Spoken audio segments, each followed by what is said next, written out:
সেই মাস্টার কি যেটা দিয়ে বেশিরভাগ যৌগের রাসায়নিক সংকেত লিখে ফেলা যায়। এটিকে বলা হয় যোজনী বিনিময়ের নিয়ম।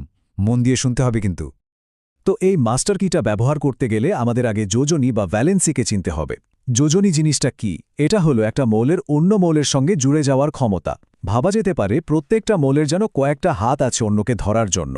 যেমন অ্যালুমিনিয়াম Al যোজনী হল 3, মানে ওর 3টে হাত, আর অক্সিজেনের O যোজনী হল 2, মানে ওর 2টো হাত। এবার দেখুন ম্যাজিকটা কিভাবে কাজ করে। প্রথমে আমরা অ্যালুমিনিয়াম আর অক্সিজেনকে পাশাপাশি লিখলাম। এরপর আমরা ওদের যোজনীর সংখ্যা দুটোকে আড়াআড়িভাবে অদলবদল করে দেব।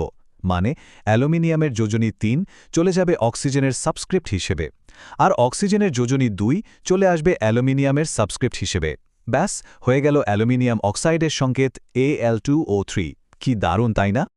ভাবছেন এটা শুধু একটা উদাহরণের জন্য কাজ করে? একদমই না। এই নিয়মটা অসম্ভব কাজের। দেখুন, ক্যালসিয়ামের যোজনী 2, ক্লোরিনের 1, অদল বদল করে হল CaCl2। ম্যাগনেসিয়ামের যোজনী 2, ফসফরাসের 3, অদল বদল করে হয়ে গেল Mg3P2। এমনকি সালফেটের মতো যৌগমূলকের ক্ষেত্রেও এই একই নিয়ম কাজ করে। এখানে অ্যালুমিনিয়ামের যোজনী 3 আর সালফেটের 2 অদল বদল করে সংকেত দাঁড়ালো Al2SO4 3। মানে এই এক নিয়মেই অনেক কাজ হয়ে যায়।